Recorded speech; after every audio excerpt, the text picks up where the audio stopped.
This plume of smoke is rising from a town in Syria.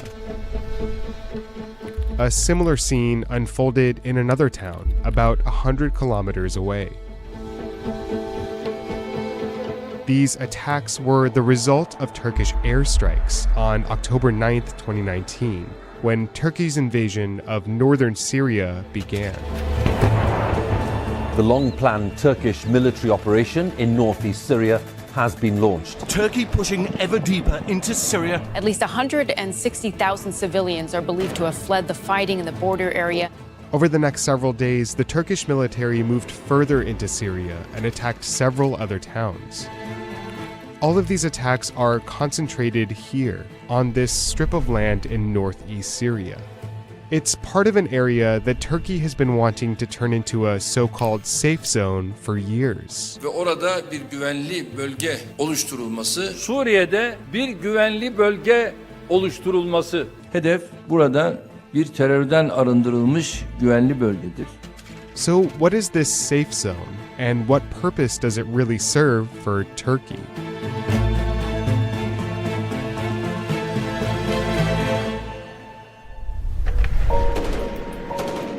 Syria descended into armed conflict in 2011.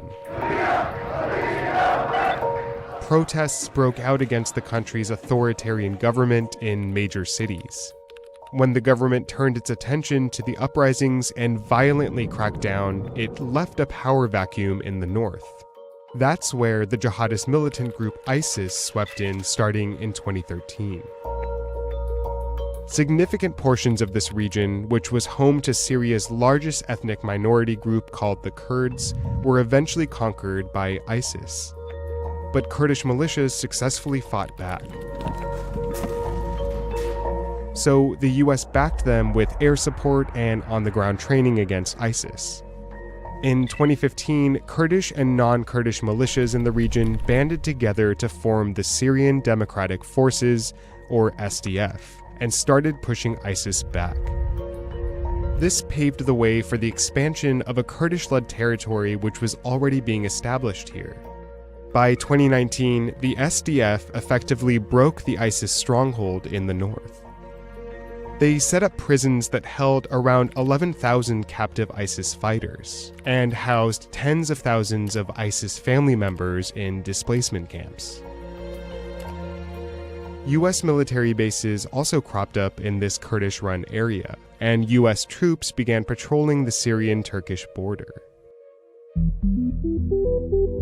Across the border in Turkey, President Recep Tayyip Erdogan has long viewed the rise of the Kurds in Syria as a threat.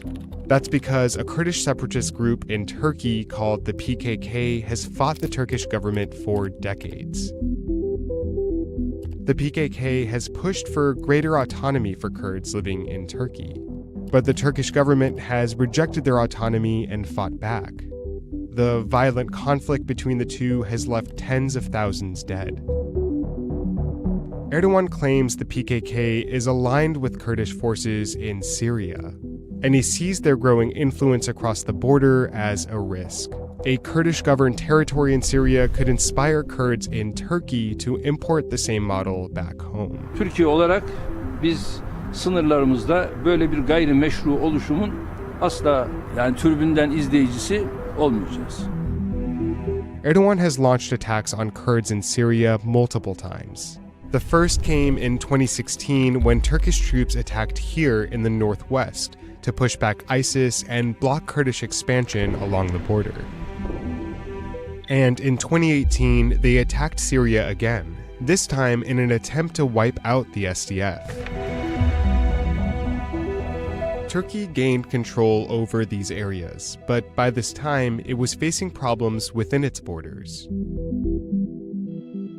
A trade war with the US and economic mismanagement by the country's leaders had caused Turkey's economy to crash, and many found themselves unable to find work as unemployment increased. This economic downturn caused many in Turkey to look for a scapegoat in Syrian refugees. The war in Syria forced over 6 million to flee the country, and 3.6 million of those refugees fled to Turkey. more than any other nation.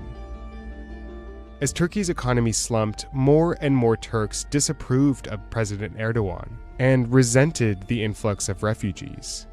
In 2014, Erdogan's Justice and Development Party had broad support. It won 50 mayoral seats, more than half the country's local leadership. But in March 2019, his party lost 11 of those seats in local elections. To make matters worse, a pro-Kurdish party, the People's Democratic Party, won 8 mayoral seats and helped other opposition candidates win across the country. Voters delivered the Turkish president his worst night ever at the ballot box. This is all reflecting some major discomfort with the president. The Kurds have become the key in this result. To regain political popularity, the pressure was on Erdogan to act. After the elections, he doubled down on an idea he'd been proposing for years: a safe zone between Turkey and Syria. Erdogan had already taken control of this region in northwest Syria. Now he wanted to expand that territory to the east, further into Kurdish-led land. Bu koridoru tümüyle ortadan kaldırana kadar bu süreci devam ettireceğiz. Erdogan claimed that the purpose of this safe zone would be to move Syrian refugees back into this strip of Syria. He took this plan to Russia and the US, but he couldn't get them on board. With political pressure mounting at home, Erdogan and his government threatened to move into Syria on their own. Arzumuz bir an önce bu güvenli bölge konusunda bir mutabakata varıp uygulamaya geçmek. Aksi takdirde biz Türkiye olarak gereğini kendimiz yapacağız. But there was an obstacle in their way. The US, an ally to Turkey and a military supporter of the Kurds, still had troops stationed in northern Syria, so Turkey couldn't make its move. In August 2019, Turkey made some progress with the US. The two agreed to a safe zone that they would patrol together. This zone would extend 5 kilometers into northern Syria. The SDF cooperated by withdrawing some of their forces. But this agreement wasn't enough for Erdogan. At the UN a month later, he proposed a much larger zone. We intend to establish a peace corridor with a depth of 30 kilometers and the length of 480 kilometers in Syria and enable the settlement of 2 million Syrians there. Soon after this address, Turkey found a way into Syria. After a phone call with Erdogan, President Donald Trump ordered the withdrawal of US troops from northern Syria. It's now time to bring our soldiers home. I don't want to leave troops there. It's very dangerous for... We never agreed to protect the Kurds for the rest of their lives. Trump broke the US alliance with the Kurds and pulled troops from along the border. Erdogan finally seized his opportunity and sent troops into northeastern Syria.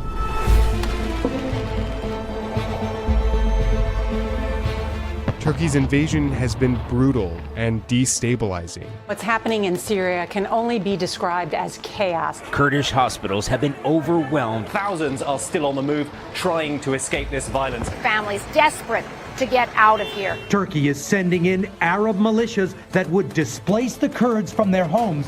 As the SDF defends itself against Turkish forces, they're leaving ISIS prisons unguarded. And according to Kurdish sources, hundreds have already escaped. The US withdrawal and Turkey's invasion have created a new power vacuum in northern Syria, one that's quickly being filled. As the US leaves, another force roars in. The Kurds have made a deal with Syria's president. Turkey's president and Russian President Vladimir Putin making a deal about the future of Syria. Withdrawal of US troops is leading to more change than the area has seen in years.